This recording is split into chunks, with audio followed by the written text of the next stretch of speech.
तो फ्रेंड्स, आज आप सभी लोग को एमकेएस वीडियो में भी बहुत बहुत स्वागत है। तो हमारा पहला प्रश्न है, निम्न के मापांक बताएं। जैसे दिया है हमारा 3i cap plus 4j cap plus 1k cap, ठीक है। पहला है, फिर दूसरा हमारा आई कैप जे कैप प्लस के कैप। ये मॉड में दिया, मतलब मापांक मतलब मॉड ही निकालना है। इसका भी हमको क्या करना है, मॉड निकालना है, और ये मॉड में ही दिया है। तो किस प्रकार से हम निकालेंगे, तो आइए देखते हैं। तो सबसे पहले इसका फॉर्मूला हमारा होता है, जैसे इसका फार्मूला क्या होता है। जैसे ये हमारा प्रश्न दिया है, A I cap plus B J cap plus C cap, ठीक है।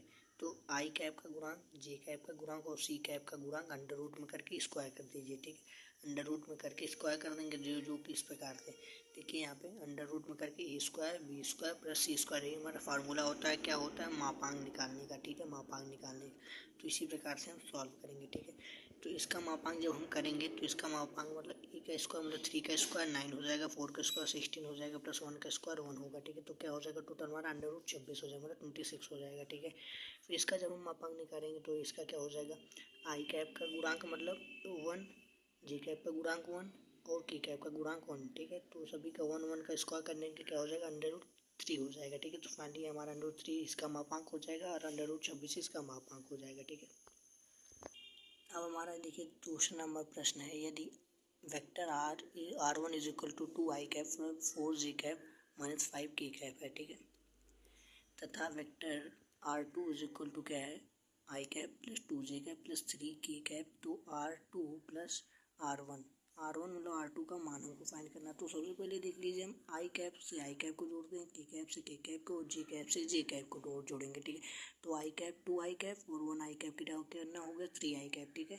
फिर 4j कैप और 2j कैप कितना हो गया 6j कैप, और माइनस का 5k कैप और प्लस 3k कैप, तो कितना होगा माइनस का 2k कैप।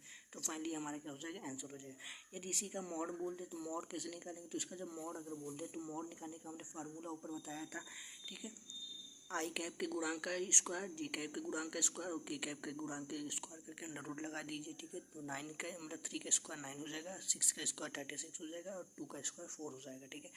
अंडर रूट में क्या हो जाएगा 49, जो कि 7 के इज इक्वल टू है, ठीक है।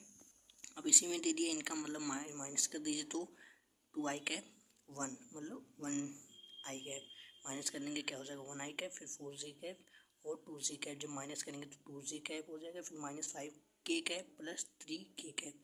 जब माइनस करेंगे मतलब minus 5k cap minus 3k cap, तो कितना हो जाएगा माइनस 8k कैप, ठीक है। इस प्रकार से हमारा माइनस में कर देंगे, ठीक है। मतलब R1 में से R2 माइनस कर देंगे, ठीक है। तो इसका मापांक जब पूछेगा तो इसका मापांक मतलब 1 का आई कैप का स्क्वायर, जे कैप का स्क्वायर और के कैप का स्क्वायर, तो 1 4 और 46, ठीक है। 64 तो कितना हो जाएगा 69, फाइनली हमारा आंसर हो जाएगा, ठीक है। इस प्रकार से फिर यह है, देखिए, यदि वेक्टर इज इक्वल जितना हो तो दिशा में संगत इकाई, मतलब इकाई निकालने का फार्मूला क्या होता है, मतलब कैप निकाल, ए कैप कैसे निकालेंगे, तो वेक्टर ए, ठीक है। वेक्टर ए जो हमारा दिया रहता है वो मॉड ए, मतलब वेक्टर ए इसका निकालेंगे, मतलब वेक्टर ए हमारा यही है। फिर इसका मतलब ए कैप हम कैसे निकालेंगे, तो वेक्टर ए लिख लेंगे, तो वेक्टर ए हमारा जितना दिया उसको लिख लेंगे, फिर वेक्टर ए का मापांक निकाल लीजिए। तो वेक्टर ए का मापांक हम कैसे निकालेंगे, तो इस प्रकार से मतलब इसका स्क्वायर करेंगे तो 4 हो जाएगा, इसका स्क्वायर 9 हो जाएगा, इसका स्क्वायर 36 हो जाएगा, टोटल कितना आ जाएगा 7। तो अपन में सेंड कर देंगे तो हमारा एक कैप आ जाएगा, ठीक है। तो फाइनली हमारा